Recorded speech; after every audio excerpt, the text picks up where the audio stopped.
Друзья мои, поехали! Шалга! Пошли!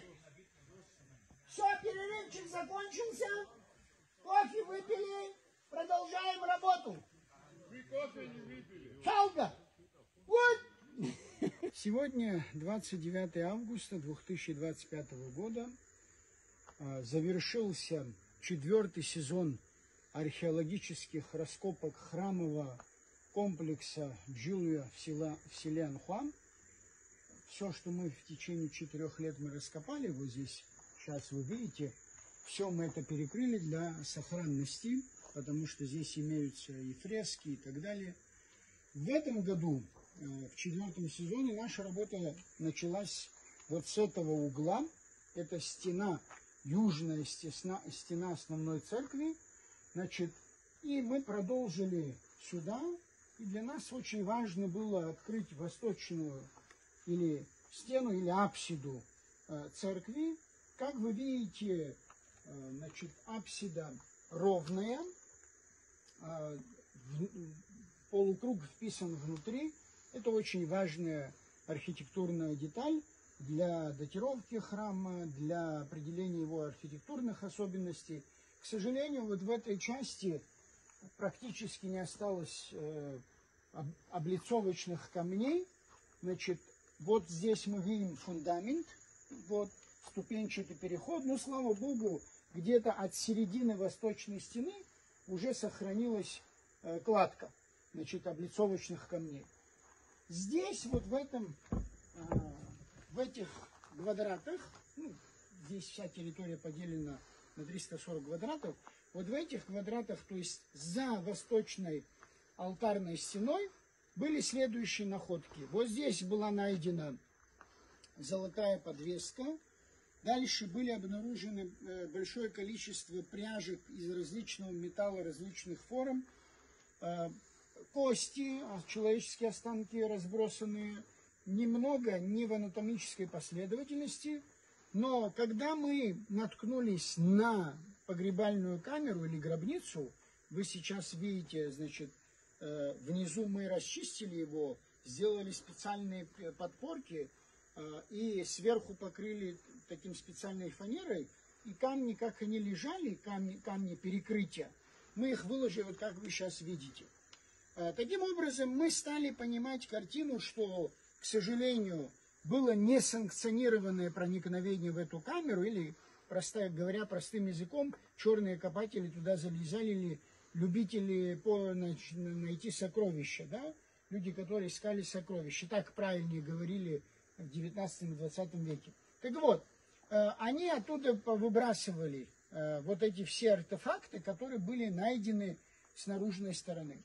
Когда мы вскрыли камеру, мы все-таки надеялись, что она хотя бы не тронута. Но, к сожалению, туда тоже залезали, потому что инвентарь полностью отсутствует, за исключением ножа с прямой спинкой, второго ножа с костяными накладками. Вначале мы полагали, что этот нож мог быть позднего времени, кто-то, когда залезал, мог оставить и так далее. Но все-таки орнамент на костяной накладке, он встречается в ранний период, по крайней мере в 12-13 веках, как раз к тому периоду, когда храм активно функционировал. Дальше, в первая половина гробницы, там кладка была, значит, костные останки остались более-менее нетронутыми. А остальные погребения, здесь всего 5 погребений было в этой погребальной камере, они все были собраны в углу. Обращаю ваше внимание, друзья мои, что это уже 5-я камера погребальная, потому что у нас есть 3, значит, в западном придворе, 2 у нас имеются в южном портике, и это уже 6-я погребальная камера. Если там видно хорошая четкая кладка и так далее, то есть они были вписаны в конструкцию храма, судя по всему, эта погребальная камера появилась уже в поздний период. Здесь же хочу обратить ваше внимание на следующее. Здесь мы нашли 2 вида книжных заклепов и так называемый стилус, то есть предмет для нанесения текста, да, для письма. Дело в том, что уже у нас есть 3 разных заклепа. Это означает, что в этой церкви, по крайней мере, были, уж точно были 3 церковные книги. Друзья мои, это очень важно, обратите внимание. И инструмент для нанесения текста, или на камне, на твердом предмете и так далее. Дело в том, что мы уже находили 2 камня с рисунками, с полем для игры, средневековую игру в мельницу. По 9 фигур играли. К чему я говорю? К тому, что в XI веке здесь, в селе Янхуа, вот в этом объекте, были и церковные книги, и в том числе, значит, создавались новые, очевидно, новые рукописи в том числе. Почему? Потому что все-таки, когда мы говорим храмовый комплекс, подразумеваем наличие здесь средневекового монастыря. Есть основная церковь, есть впереди, как мы полагаем, колокольня, пока наши руки не дошли туда, есть ограда и так далее. Но если это был монашеский центр, значит, встает вопрос, может быть, эти погребения были как раз связаны с монахами, но, к сожалению, нет, потому что вот эти ножи, которые мы находим и в тех камерах, и здесь, они не могли быть атрибутом монашеского погребения, сопроводительным инвентарем монашеских погребений, это однозначно. Теперь, значит, дальше. Что касается самих книг, к сожалению, понятное дело, то есть если это был пергамент, он не дошел, к сожалению, до нас не дошел. Есть отдельные фрагменты, в том числе мы здесь обнаружили отдельные фрагменты оклада, серебряного оклада книги, но, к сожалению, там практически ничего не видно. Дальше наша работа продолжилась вот в этой части, в середине алтарной части. Здесь мы нашли декорированный крест, медный крест, очень красивый.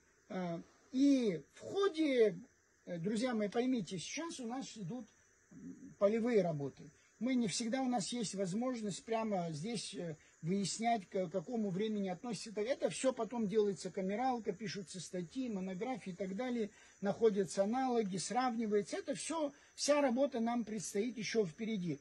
Но в процессе сейчас наличие компьютеров и интернета позволяет какие-то образцы тоже найти. Так вот, вначале мы полагали, что этот крест, он должен был стоять, судя по всему, исходя из места его находки, на завершающей части кровли. Но нет, все-таки, скорее всего, поскольку аналоги в Италии, Амальфи, это то место в Южной Италии с огромным византийским влиянием, и там есть собор святого апостола Андрея с бронзовыми знаменитыми дверями, где вот точно такой же крест, как мы здесь нашли, декорированный, там их много вставлено, значит, на самих дверях.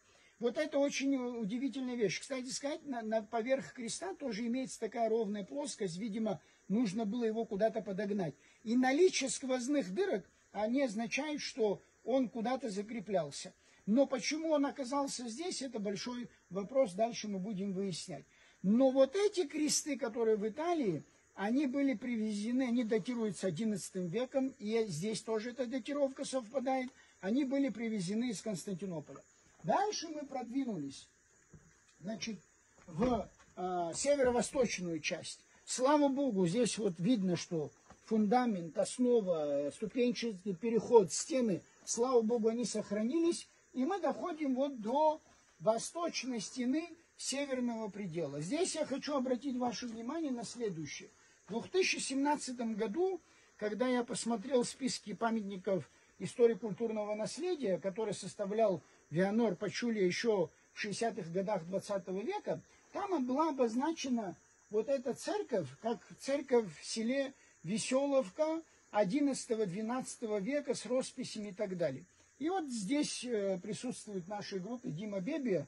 Мы с ним приехали сюда и нашли пожилого жителя, его звали Муджан, царство ему небесное, его уже нет в живых. Я его спросил, я говорю, есть ли руины древней церкви на этом месте? Он мне говорит, нет. Ну, тогда я понял, что я неправильно поставил вопрос, я его спросил, я говорю, может быть, какие-то кладки, какая-то стена? Да, говорит, такое могу показать. Он нас сюда привез и показал вот эту часть, сейчас, которую вы видите, покрытую мхом. Вот эту часть показал он нам. Мы еле-еле сюда через колючки, через заросли пробрались, вот, и увидели вот эту часть. А сейчас через 4 года археологических раскопок мы имеем стену высотой практически в 2 метра. Слава Богу, сохранившуюся. Единственный вопрос, который у нас сейчас в ходе нынешнего сезона возник, вот именно на этом участке, в отличие от остальных частей территории раскопа храма, именно на этом участке мы находим огромное количество керамической черепицы, фрагментов керамической черепицы. Причем нашли еще несколько цельных керамических черепиц. Там, Джон, вставишь, потом покажешь, да, тот. Значит, цельных керамических. Это что означает? Мы полагаем, что возможно, поскольку храм имеет 2 слоя фресок, соответственно, первый этап строительства, там мы видим в алтаре тоже передел литургических ниш и так далее. То есть храм перестраивался, возможно, в XIV веке, потому что фрески датируются не ранее XIV века, те, которые верхний слой. Теперь, значит, соответственно, вот этот северный предел, он мог быть и возникнуть позже, хотя это пока ничем не обосновано. Но, по крайней мере, наличие такого количества керамической черепицы, наличие такого количества именно гвоздей, вот только вот здесь в одном квадрате мы нашли около 70 гвоздей. Это означает, что основная часть храма первого этапа строительства, она была перекрыта каменной кровлей, это мы уже точно знаем. Значит, потому что мы все много деталей находим. А вот этот северный предел, он был перекрыт черепицей, и, соответственно, были стропилы, поэтому мы такое количество здесь обнаружили. Дальше мы продолжили свою работу в этом направлении. Здесь северный предел. Здесь, кстати сказать, никаких особых находок не было. Единственный железный крест один здесь встретился. Я хочу заметить, друзья мои, здесь относительно железных крестов. Дело в том, что вот очень интересно, что большая часть крестов, а мы их нашли около 50-60 железных крестов, они найдены в районе алтарной части. И большая часть наконечников стрел тоже найдены там. Здесь в этом году нам всего 2-3 наконечника стрел попалось. И это очень интересная вещь. Почему? Потому что есть описание Рейнкса, немецкого автора, который пишет, что ранней весной абхазы идут в лес, где приходят на руины церкви с крестами. Вот. И еще есть второе описание патриарха Досифея Иерусалимского. Он сошел на берег где-то между Гагрой и Андлером, и он тоже говорит, что я видел икону святого Георгия, перед которой огромное количество различных металлических предметов и главным образом стрел. То есть, вот и здесь, в этом памятнике, наконечники стрел и кресты, которые найдены, они поверх разрушенной церкви, а не под основанием христианской церкви. То есть это означает, что в период упадка христианства, это начиная с 16 века, когда уже церковь не функционировала, люди все равно приходили сюда и оставляли, значит, либо кресты железные, либо монеты, либо оставляли наконечники стрел. Это отдельная тема, сейчас я не буду касаться относительно приношения вот этих железных предметов к церквям святого Георгия, к иконам святого Георгия и так далее. Вот, дальше мы продвинулись в эту сторону. Это северная, значит, стена северного предела. И вот здесь мы обнаружили вход. Вот в этой части мы обнаружили вход. И, судя по всему, имеются входы в основной зал с той стороны, то есть с южной стороны. Сейчас мы в этом году, на этом этапе у нас работа закончилась. Теперь я хочу отметить следующее. Вот в этой части, вот именно здесь, в этой части, мы обнаружили 3 фрагмента архитектурных деталей с орнаментом и с надписью на Асамтавруле, то есть это заглавная церковная письменность грузинская, которая начинает распространяться на территории Абхазии, начиная с XI века. И храм, это мы уже точно знаем, датируется XI веком. Дело в том, что здесь я хочу обратить ваше внимание на следующее. Значит, в Абхазском государственном музее выставлен каменная алтарная преграда. Ну, для вас, чтобы было понятно, то есть то, что мы сегодня называем иконостасом. Каменная алтарная преграда, там два больших каменные иконы, это святого Георгия, поэтому мы полагаем, что храм святого Георгия, и распятие Христа, Ставросис. Значит, помимо этого там есть колонки, предалтарный крест с лапидарной надписью и так далее. И вот эти детали, которые мы сейчас нашли, они тоже очевидно относятся вот к этой алтарной преграде. Судя по этим формам, которые вы сейчас видите, значит, это либо завершающая часть алтарной преграды, либо завершающая часть престола в алтарной части. И, соответственно, мы видим сопроводительную надпись. Относительно надписи, друзья мои, значит, в этом храме мы имеем целый ряд артефактов, где есть греческие надписи и надписи на асамтавруле, то есть заглавной письменностью, средневековой грузинской письменностью. Ну, друзья мои, сейчас в моем контенте всегда очень много комментаторов из Грузии. Что бы ты ни писал, ни говорил, всегда все сводится к тому, что это все наше, это мы, грузины, здесь жили, мы, грузины, здесь построили, все такое. Друзья мои, обращаю ваше внимание. 11 век. Что происходит, чтобы мы понимали, почему появляется асамтаврули здесь, да? Значит, и есть греческие надписи и так далее. 11 век. Следующая история. На престол абхазских, значит, царей Леонидов восходят Багратиды из Таук-Ларджети, или Таика по-армянски, это регион, который сейчас находится на территории Турции. Так вот, они восходят на этот престол. По поводу происхождения Багратидов, это отдельная тема. Сами себя они возводили к израильскому царю Давиду, псалмопевцу. Значит, историки полагают, что они иранского происхождения. Династия Багратидов правила в Армении, династия Багратидов правила в Картле, в Таук-Ларджете. И с XI века они появляются на территории Абхазии. Так вот, одновременно с этим, то есть с появлением влияния Таук-Ларджете, а это видно по различным архитектурным деталям, которые мы здесь имеем, и по архитектуре вот этого объекта, который мы сегодня раскапываем. Одновременно с этим мы знаем, что в XI веке греки снова берут Анакапию, а это часть Анакапии, значит, и берут и пытаются возвести на престол цесаревича абхазского, да? Значит, они пытаются его возвести на этот престол, и поэтому они перестраивают храм на Анакапийской горе в честь святого Федора. Мы здесь тоже имеем кулон с греческой надписью святого Федора. Мы здесь имеем лапидарную надпись, в которой упоминаются Георгий, имена Георгий, Василий, Дмитрий, Кирилл. То есть это те люди, местные феодалы, которые возводили вот этот крупный объект, и, судя по всему, они ее и сделали своей усыпальницей. Вот эти все погребальные камеры, которые сделаны внутри храма и в придворе храма, судя по всему, имеют отношение к этим людям. К сожалению, мы это все не можем обосновать. Почему? Потому что нет никаких письменных источников. Но однозначно, что вот история XI века, она хорошо здесь раскрывается. Когда мы все эти надписи находили, меня спросили, вот как это происходит, отец Древ. Я привел такой простой пример, и для вас хочу это привести, этим закончить.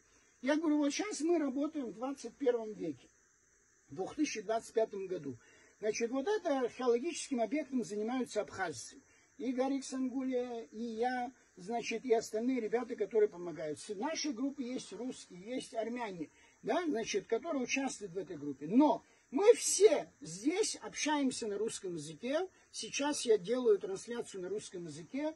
Когда я веду запись журнала, описание находок и так далее, мы все это делаем на русском языке. Пройдет какие-то 400 лет, я не знаю, 500 лет, человек снова заинтересуется этим объектом, и он может сказать, что, вы знаете, здесь жили русские. Почему? Потому что все, что мы находим, все записано на русском языке. Вот так же происходило, друзья мои, много раз в истории. Поэтому наличие асамтаврули, наличие греческой письменности, это не означает, что здесь жили греки и картлийцы, а абхазцев на этой территории не было. Абхазцы были здесь, и как сейчас они использовали все те языки, которые в этот период входят в активный оборот. В первом тысячелетии греческий язык, с XI века асамтаврули. Поэтому вот этот контекст нужно, друзья мои, понимать. Спасибо вам большое за внимание. Сейчас я в самом завершении хочу поблагодарить всех, кто в этом году с нами работали. Сегодня нас было 17 человек. Среди нас есть руководители этой экспедиционной группы, я и Гарик Анатольевич Сангулия. Среди нас есть ребята, которые закончили магистратуру Абхазского государственного университета. Они уже 3-й год с нами работают. Есть волонтеры, которые добровольно приезжают, помогают нам. Есть специальный фотограф, есть человек, который, значит, аппарат использует нивелир для того, чтобы ввести измерения. Есть человек, который все это записывает на компьютер.